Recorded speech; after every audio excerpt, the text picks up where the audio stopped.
Good morning, everybody. Welcome back to the Big R Solution sports program. My name is the Sober Boys Walifatsi from the Big R Solutions. And then today is the 8th of January 2022. Um, this morning, I want us to discuss, we once discussed this topic, but things are getting worse. Man United, I don't know whether it would be correct to blame the players or blame Ralph Ragnick as the source of the problem, or where should the blame be placed? What about the management? We know that at Man United, there are a lot of problems. They're losing games week in, not week in, week out, but they are losing very crucial games. And people are starting to get worried whether they will qualify for the Champions League or top four. It doesn't look like it's getting there. So there is quite happening there. A number of players are not happy. But if you remember quite well, when we discussed the issue of Man United at some point, I did ask what was the reason for the leadership or the owners or whoever is deciding to have an interim coach who's going to be there till the end of the season. And now, remember, the players are not happy. They're complaining about his training method. Now, that also strengthened the issue of the players complaining. Moreover, that they know that this guy is not going to be around, the following season. So, like I said, it was a serious blunder by the leadership at Man United. When they realized that Solskjaer was not going to take the team anywhere, they should have thought they should have already lined up the replacement. Unlike having an interim coach who's going to be there for 6 months, after 6 months, somebody has to come in and then the players have to adjust to the new person. And also, there is the issue that Cristiano Ronaldo is not a positive addition to the team. Players are complaining. Players are seeing him as a prima donna, somebody who feels that he's better than the rest of the team. So that also adds to the problems. And then I hear now commentators now. I listen to various stations. ESPN is one of them. The English commentators now they're starting to acknowledge that probably it was a mistake for Man United to buy Cristiano Ronaldo. Remember when I was the last show when I was explaining what Peter Drury and Ben and Jim Beglin were saying in terms of Man United, that they were buying players because Man City was looking for those players. It was not a question of they wanted those players or those players will fit into their system. And we hear that Ronaldo has threatened that if the leadership doesn't sort out the issue of the coaching department, he's not going to renew. Come the new season, he's not going to continue. But now, what is the question? Is Ronaldo the future or Ronaldo is present? And then if you are being threatened by a player like Ronaldo at his age, do you really think, sorry, what's your take? I mean, the fact of the matter, Ronaldo is old. He's not the future. There are a lot of young players who can come in. Well, Ronaldo maybe can play well this year. and probably play well next season. And probably next season will be one or two seasons for him. But he's definitely not the future. You're not going to have Ronaldo for the next 10 years. You may have Ronaldo, but not for the next 10 years. So those are some of the things that they should look into and start thinking. It's a bit of a problem. Man United, there's a bit of challenge. Shege, welcome to the show. How are you doing? I'm fine. How are you, Prasobi? All right. This morning, I'm discussing the issue of Man United. There's a whole lot of crisis there. The players are complaining about the coach, Ralf Rangnick, and then number of players. Apparently, they want to leave. And not only that, some players are complaining about Ronaldo, his influence. And he has threatened Ronaldo himself to say, if they don't do anything about the coach, he's not going to renew. Now, my question is, Ronaldo, is he the future or the present? Because look at Ronaldo, his age. Do you think Ronaldo will play more than 4 years from now? So if you are being threatened by such a player at his age, and then what are you going to do as the leadership? But remember, we once discussed this at some point, that the leadership at Man United, what were they thinking when Solskjaer left and they didn't have plan B? They just brought somebody to be there for 6 months. You are a player for yourself, coach. Shakes, if you are playing for a coach that you know that this guy at the end of the season is leaving, how does it affect you as a player? Yeah. I just want to hear from you. During your time, you play for somebody, you know very well that this guy is not going to be here for long. In 3 months, he'll be gone. And you are not happy with coaching method. How does it play into your mind?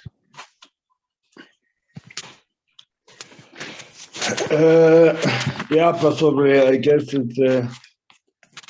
it's one of those situations, you know, and we all know that they just brought him in just to take over for the next 6 months. So it's not the ideal position a team wants themselves in, because all the players, they know that he's going to leave, and it seems like there's trouble there, you know. I mean, you would expect him to be steadying the ship and getting the players mentally ready for the next coach who's going to take over. But it seems like there's no understanding there. It becomes a problem, you know. And Ronaldo, the big player against a coach, you know, it's always going to be an issue. But I expect Ronaldo, you know, to just be a professional and get along with the coach. I mean, Man United doesn't need any more drama right now with the coaching. They need results more than anything. So I think the sooner they shape up and leave the nitty-gritty, the small things outside, and focus on the game, the better it will be for them, because they need to come back. They're a team that are not really doing well. They're being beaten by small teams, you know, teams that Man City and Chelsea and Liverpool will never lose against, you know. So I think the sooner they shape up, Man United, and forget about these egos in the change room, I think the better it will be for them. Now, Shakes, I don't know. This is the question that I would like to ask. Should we blame the Glazers? Because what I've seen, what the Glazers did, they came there, they bought the team, They surrounded themselves with the people who have been in the team, your say Alex Ferguson, and so on. Who should be blamed? The Glazers or the people who are surrounding the Glazers, who are giving them advices? Because we know that say Alex Ferguson has a voice on some of the issues, especially on the playing front. Remember, he's the one who convinced Ronaldo to come back and join Man United.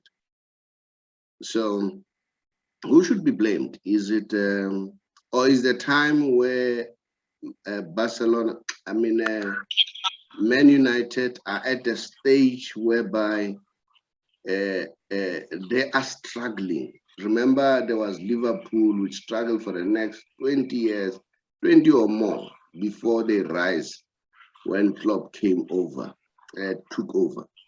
So is that situation or the leadership should be blamed? And like I said, I heard a lot of commentators are starting to question Ronaldo's influence in the team. They don't see his influence as positive. Some players are not happy with Ronaldo's influence. So what's your take on that one? Yeah, Professor, I think I lost you for a while there, but I think I get the grits of your question. Yeah.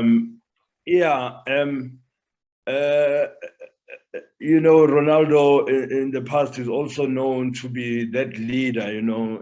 That's what makes Ronaldo the best, because he leads from the front, especially when it comes to issues of discipline. You know, is one person you can say he's the role model for youngsters to follow in terms of his discipline and his work rate. He manages to work so hard and he's still the best player. So you expect him with these off the field issues. You expect him to be able to handle those better, but I think it becomes a problem there. You know, some players, they don't like the way he handles those situations. Sometimes even in the field of play, you can see he gets so angry and it shows. You know, you don't want to see that as fans and lovers of football. You know, when there's quarrels, you want them to do that at halftime, where we can't see that there's a problem. But you can see Ronaldo, he has a go at everybody during the game. I think that's one thing that's got other players not to be too happy with him, the way he handles those issues, you know. So I think he could be handling those better, but I think it just comes with the territory, the type of player he is as well. And he is a big player. We can't take anything away from that. He's a big player, and he will always have something to say. Higgs, a former Mamelodi Sundowns attacking midfielder. I'm sure at Mamelodi Sundowns, did you ever experience such a thing whereby there is a player who probably is so disruptive in terms of his behavior? That's one thing, if you can tap into your memory. And the other thing, remember, at some point at Mamelodi Sundowns, there were the Chiclas, all right? And then there was this guy, brother-in-law, to whether the brother-in-law or the husband to Natasha, and then who was somehow disruptive at some point. There is any similarity that you can draw during that time? And then I can't remember quite well what made the Chiclas to sell Sundowns. Because I think what come closer to my mind here at home, it was Mamelodi Sundowns, or it is Mamelodi Sundowns. You remember? Unfortunately, you played for Mamelodi Sundowns. Is anything that you remember where you can have some similarities? But if you don't remember, there's no problem, you know?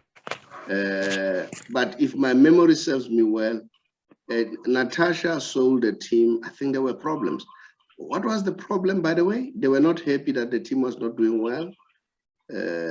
What was the reason of them selling the team, by the way? Yeah, Rasobri, we had Peter Kotrolis who was working with the Chiklas family. Yes, he was the brother-in-law. They just had a Greek people who had a different style of running the game, you know, and we just had to get used to that this is the way Peter Kotrolis is. He was the team manager at that time at Sundowns, and yeah, there would be issues and problems, but I think the main reason why the team was sold was because a bigger paycheck came in. You know, Patrice came with the money, and it made sense for them to give him part of the stake.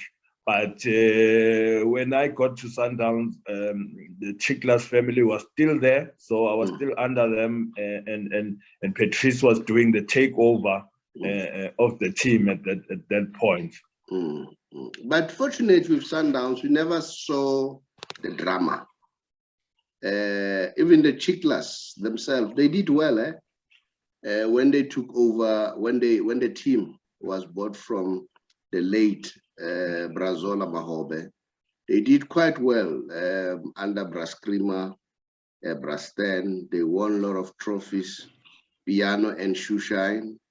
They were playing well. And then Natasha was doing well during her tenure as the leader of the team. But like you say, maybe the big check convinced them. But having said that, we just watch the space. I don't know what's going to happen to Man United. Are they going to play under this coach? What's going to happen? Are they going to appoint a coach? I know at some point you spoke of Zinedine Zidane would be the ideal person, and they've lost Conte.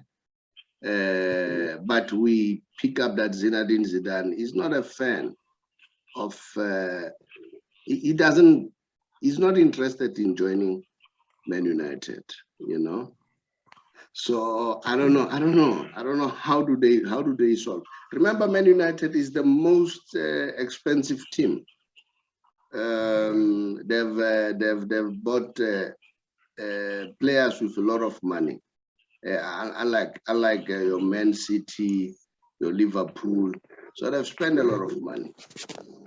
So yeah, in closing, what do you think will happen to Man United? But I think the mere fact that they are losing, it also exacerbates the matters.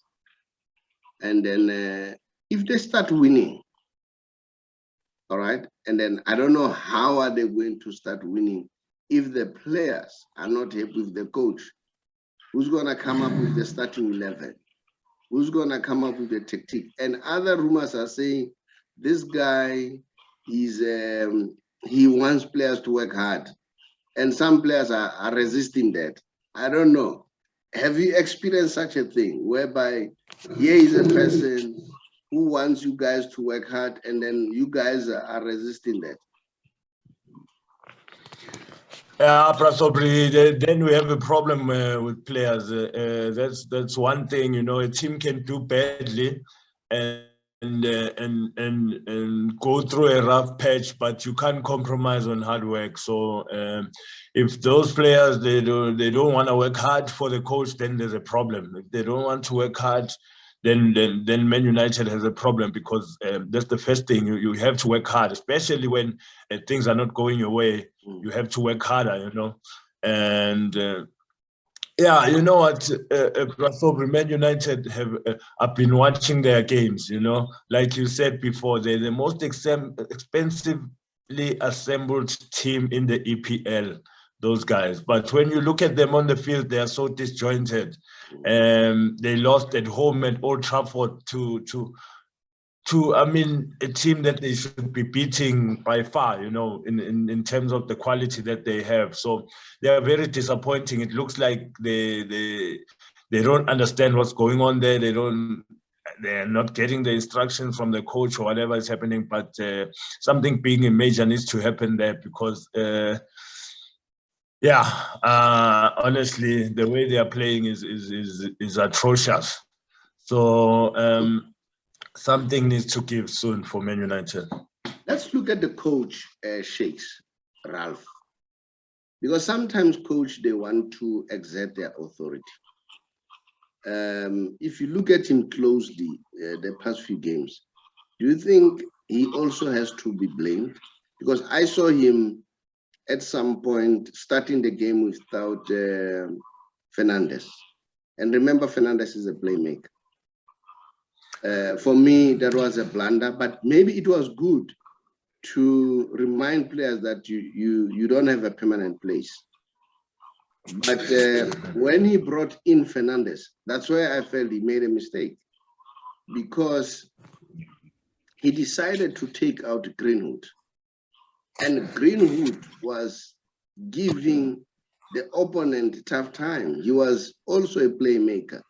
It could have been good to have both Greenwood and Fernandes. And then both of them were going to create goals for Ronaldo. And then he decided to sacrifice Greenwood instead of Edison Cavani. Let's look at him as a coach. What's your take? And a German coach, remember, yeah. German coach are doing well. Yes, German coaches have been doing well. But Prasobre, we can talk about selection and who he could have put in, and Greenwood. We know Greenwood, he does well, you know, he took him out. But the players are just not showing the hunger that they should be showing. I mean, when you're wearing a Man United jersey, we want to see the hunger there. And with the coach, you know, when a coach comes in and is an interim coach, the biggest thing that he needs to do is to make sure that he's got the players on his side, he's got the players motivated more than anything, because obviously he's not the one who chose that team. He might not be happy with certain players, but they're there. They're already there. He's the interim coach. For him is to make sure that he motivates those players to make sure that they play for him. And he's seemingly failing to do that. And as you said, Ronaldo is a big team player and he's a winner. He always fights. He wants to win at all times. So sometimes it's difficult to blame a player like that. He wants to win. And then maybe he should have used that. Although I don't like Ronaldo's antics, to be honest. His antics are very disruptive. Can you imagine a younger player like Greenwood is looking up to you, and then you throw your hands, you know, in disapproval? What are you saying to me? You're saying I'm a cow or whatever, you know? So those kind of things. But I don't know, listeners out there, what do you think what's happening at Man United? Are we going to see Ronaldo playing at, not playing the Champions League in his twilight? Yes, because it looks like they're not going to qualify for the Champions League spot. Or will they go for the UEFA? Will they win the UEFA Cup? Those are some of the questions that we need to ask ourselves. And that doesn't sound a very good farewell for Ronaldo and Man United. Man United is a big team. Shakes, let's bid them farewell so that we come back and do the other show for the lunch hour. Okay. All right, Pastor. Thanks for having me on the show. Thank you very much and much appreciated. Please continue to subscribe and please let's hear your comments. Thank you.